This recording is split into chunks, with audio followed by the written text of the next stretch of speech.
2 efetivos e 2 suplentes, tá? Então, essa vai ser a CIPA constituída dessa empresa, 2 efetivos e 2 suplentes, ok? Então, o que acontece aqui?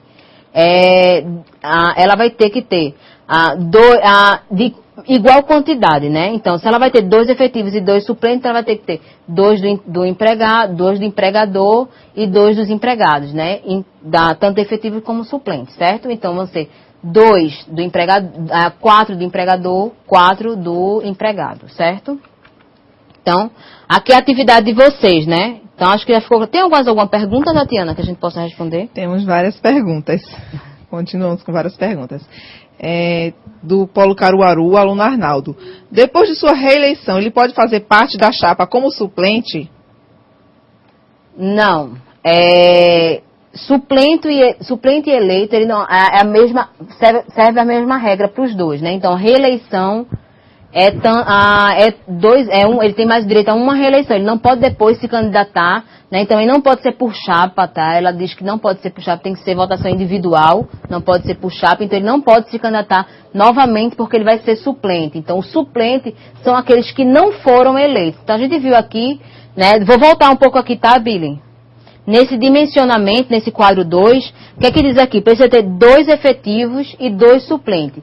Se ele teve, né, a votação, ele ficou lá na 3ª ou 4ª colocação de votos, né, e eu precisava de 2 efetivos, então ele vai passar a ser suplente, né. Efetivos são aqueles que tiveram o maior número de votos. Então eles preenchem essa primeira vaga aí de efetivos, tá? Depois a gente vai preencher a vaga 2 suplentes. Certo? Então, mais alguma pergunta, Tatiana? Temos sim. Vou ler agora do Polo Macaé, no Rio de Janeiro.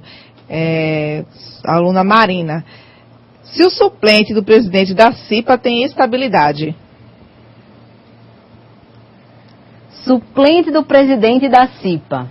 Então, não existe suplente do presidente da CIPA, né? O presidente, ele foi indicado, né, pelo empregador. Então, se ele sair, o empregador vai indicar uma outra pessoa para fazer essa representação, tá? Então, a gente está falando aqui um pouco de... o que é que vai acontecer? Vai ter sempre o presidente e um outro que vai ser o suplente. A gente falou que as quantidades são iguais para as duas representações, né? Tanto de empregador como dos empregados. Então, se saiu aquele ali, ele pode indicar, dentre aqueles que ele, né, colocou na CIPA, ele vai indicar um presidente, tá? O vice-presidente vai estar lá sempre presente. Então, se sai, por exemplo, o vice-presidente que foi dos empregados, que foi eleito. Então, ele saiu, ele foi demitido porque ele não participou das reuniões, não fez um bom trabalho, então ele foi destituído do cargo, né? O cargo de cipeiro. Então, vai assumir um outro vice-presidente. Então, o vice-presidente ele vai ser escolhido dentre os titulares, tá? Ele não tem um suplente para ele, certo?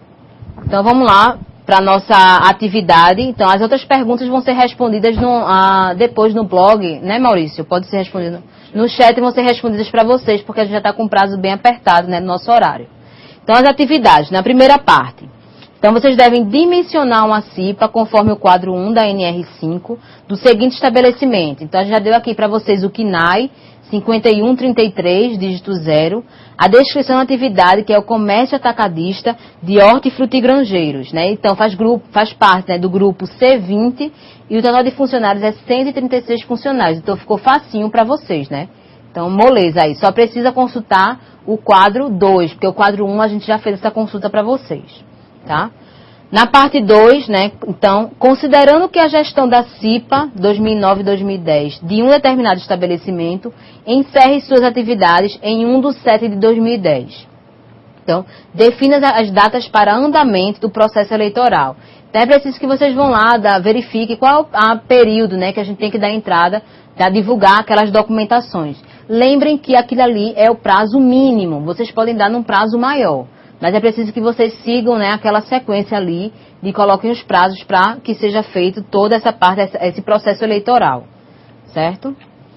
E exercício 3, né, a terceira parte, realize uma pesquisa sobre CIPA no Brasil e após isso elabore um texto de no mínimo 10 e no máximo 20 linhas em fonte Arial tamanho 12, relatando o histórico dessa comissão tão importante na prevenção de acidentes no Brasil.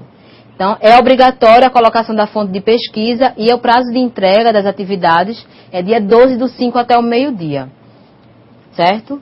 Então, desejar uma boa noite para vocês, né? Vou passar para minha amiga aqui, Tatiana. As perguntas de vocês vão ser respondidas, né? Depois, não deu para responder todas aqui, mas aí vocês enviem bastante perguntas. É importante que haja essa integração também de vocês com a gente aqui, para que vocês consigam tirar as dúvidas. E não deixem de ler também essa norma em NR5, que ela é um pouco minuciosa, é um pouco detalhista, mas é importante que vocês leiam para entender um pouco melhor, ok?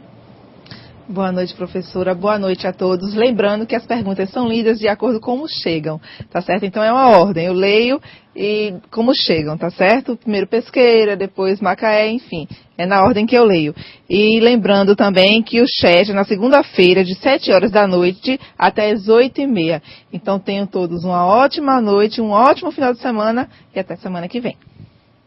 Você sonha em conquistar seu espaço profissional, não é? Mas você está preparado? O mercado quer técnicos e nós formamos você. A Etebrax oferece cursos técnicos presenciais conectados e o melhor, bem perto de você. Inscreva-se já pelo site www.etebrax.com.br. Etebrax, porque o mercado quer técnicos.